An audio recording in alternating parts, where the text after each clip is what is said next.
Welcome back, everyone. We're again continuing our 5-day-a-week broadcast Monday through Friday on the coronavirus, the CCP virus.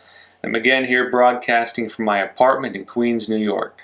We have exclusive leaked documents from the Chinese Communist Party saying the virus outbreak in Harbin has been, quote, out of control. There have been rumors going around that the email accounts of the Wuhan Virus Laboratory, the CDC, the Gates Foundation were breached, and there were leaked documents posted online. And the Chinese regime has also launched a new Report Your Neighbor app.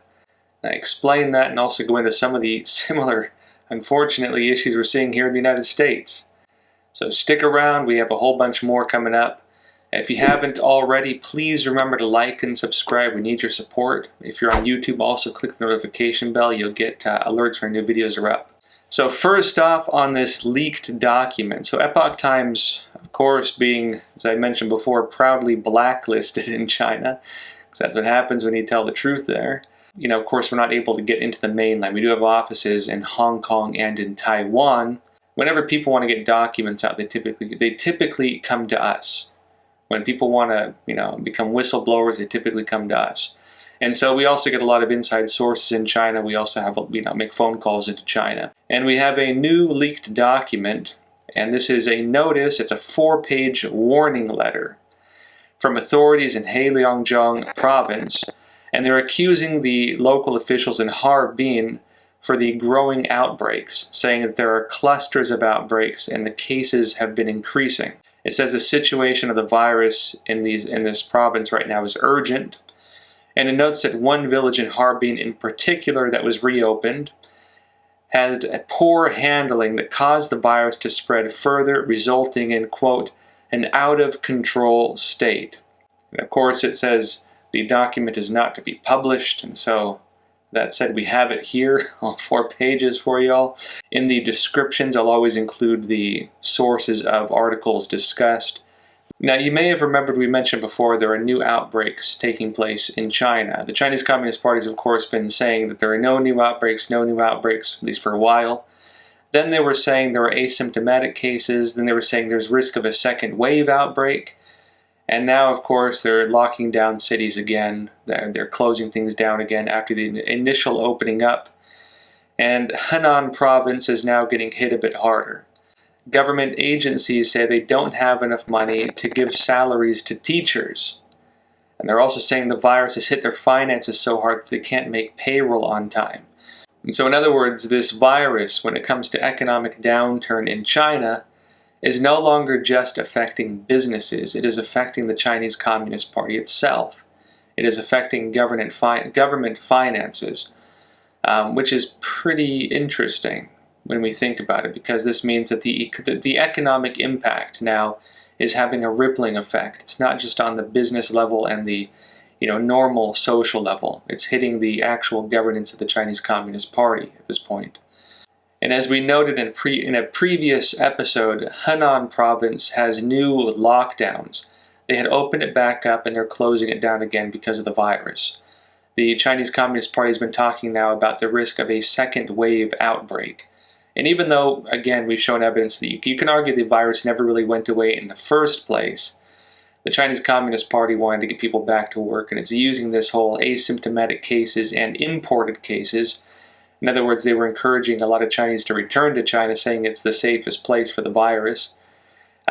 People go back, they get put on lockdown, and of course the Chinese Communist Party has been blaming them for the new outbreaks of the virus. In Heilongjiang Province, they've reenacted some of the lockdowns, which could suggest a few things.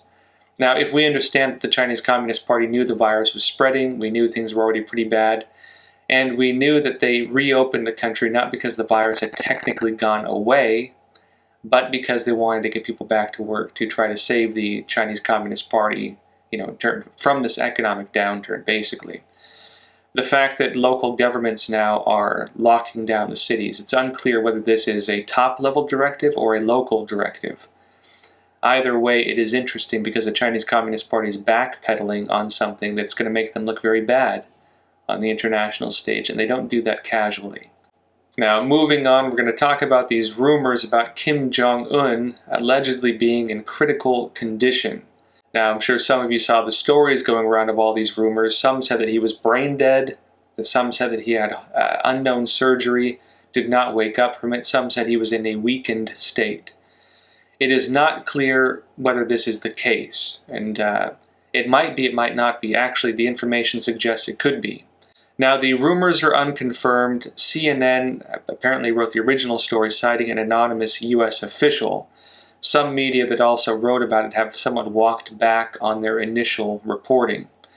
South Korea has noted there's no unusual activity in North Korea right now, which you would expect if the supreme leader were to die or be in a comatose state, allegedly. You can argue either way on this. One is that very likely his sister would just take charge, so maybe it would be a smooth transition. At the same time, some people who watch the North Korean regime could assume that maybe there would be infighting on who would take over that seat, and so maybe there would be signs of unrest in the country if that were to happen, if he were to die, or be in a state where, it looks like he might die. Now, part of the speculation that something is up with him comes from the fact that on April 15th, which is the biggest holiday in the country, dedicated to his grandfather, the founder of the North Korean communist regime, he did not show up. And that is an anomaly. That's something that doesn't happen when you're dealing with a country that has, this cult of personality based around the leader of the Communist Party. Trump said in an April 21st press conference that the U.S. doesn't know Kim's status, and he said, quote, "I wish him well, because if he's in the kind of condition the reports say, that's a very serious condition."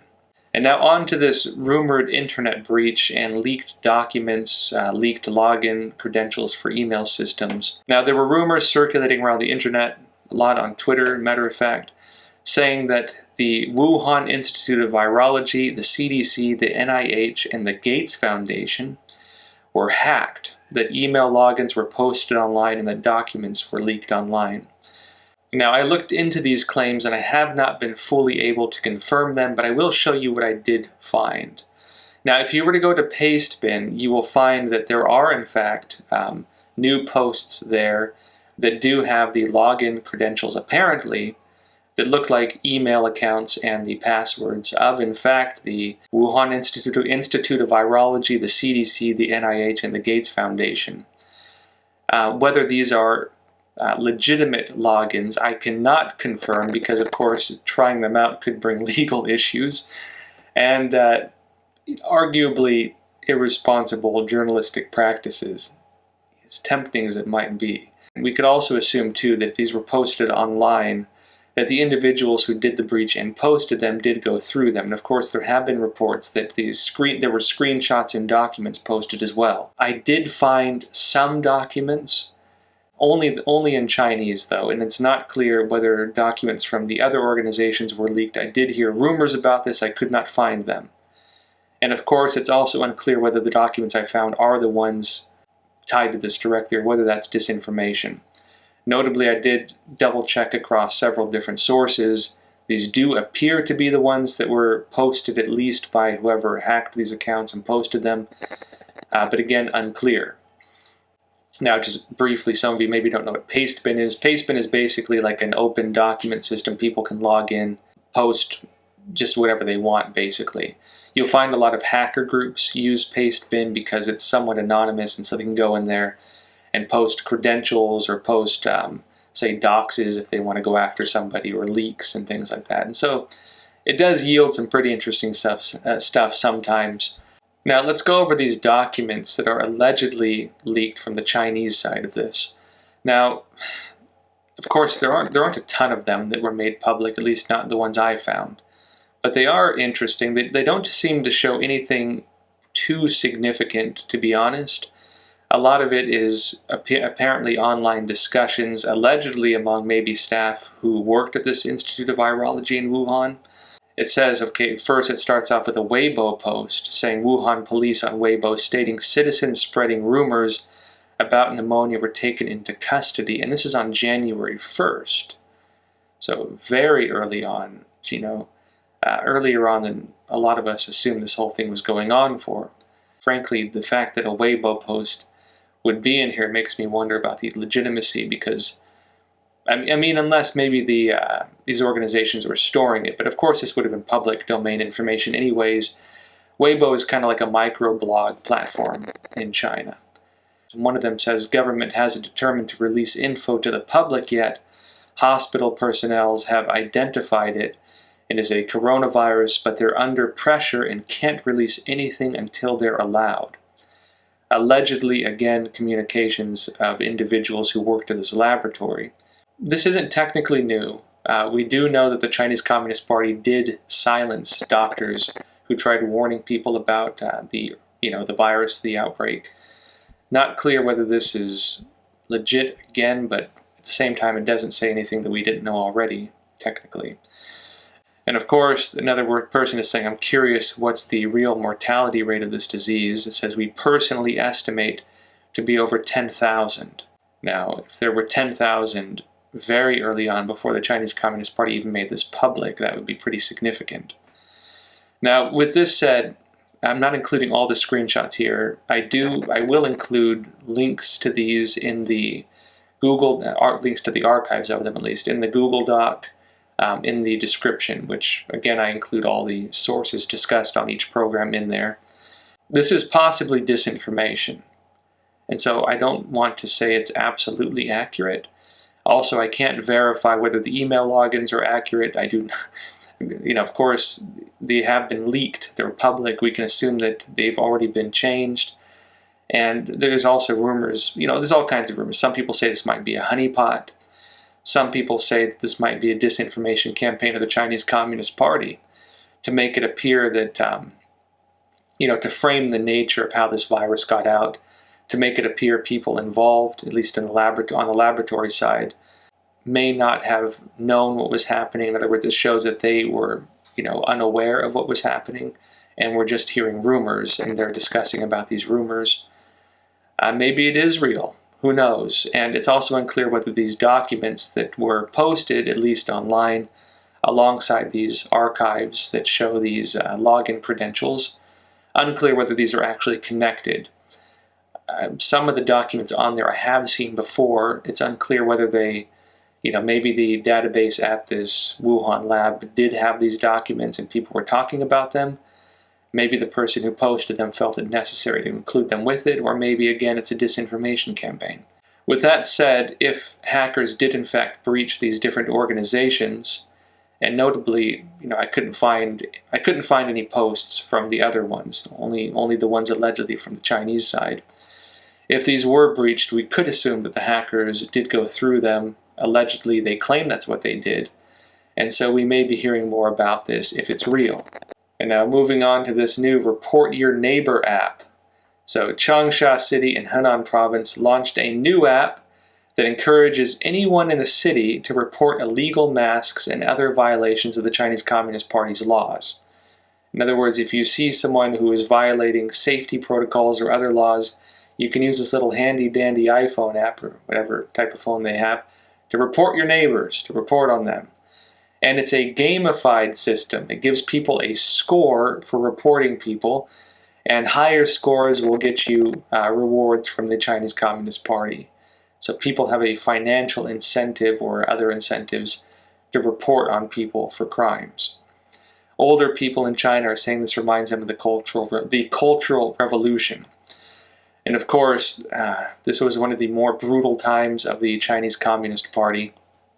It took place not too long after they took power. And what they did essentially was went and destroyed all traditional Chinese culture. Now, China, of course, has a history of around 5,000 years. And, of course, many different dynasties and, just incredible art, incredible culture. People said, you couldn't dig a few feet in the ground without finding, some artifact, some cultural relic. And when the Chinese Communist Party took over, they destroyed all that. They destroyed the dance culture, they destroyed the art culture. If you believed in Confucius, you'd be shamed. If you were a Buddhist monk or a Taoist priest, you'd be, Taoist priests, they can't shave their beards or cut their hair. They'd be forced to do so and be forced to return to society. They took Buddhist monks and sent them to the front lines of the Korean War. And of course, we know about these wave attacks that the Chinese Communist Party was using in that war, where they were just using people as human shields, essentially, even clearing minefields using people. And so this was a brutal time of the Chinese Communist Party, and one where pretty much if you had traditional values, if you believed in Chinese traditional beliefs, you could be persecuted. If you believed in religion, you'd be said to believe in superstition, and you could be persecuted for it. Children were made to turn against their teachers, turn against their families. It was a campaign of mass struggle and a campaign of destroying the four olds, destroying the entire cultural heritage of the country. And of course, a big part of that was encouraging people to carry out these abuses on each other, to do anything on such a large scale that is required. And so older people right now in China are saying this feels like that, where people are being encouraged and given incentives to turn on each other. Now that said, I say it with great shame, but here in New York City we have possibly some similar issues. Not as severe, of course. But New York City Mayor Bill de Blasio is coming under fire for this. He announced a new social distancing tip line where people can report on people for not following social distancing requirements. And of course, Americans, my fellow Americans being unhappy about this, decided to fill the tip line with lewd imagery. Let's just put it that way. Going on this, Attorney General William Barr announced on April 21st that the Justice Department may support lawsuits against governor's orders that go too far. And this is an interesting development because there's a lot of concern in the United States right now that our freedoms are being taken away, that we no longer have constitutional rights.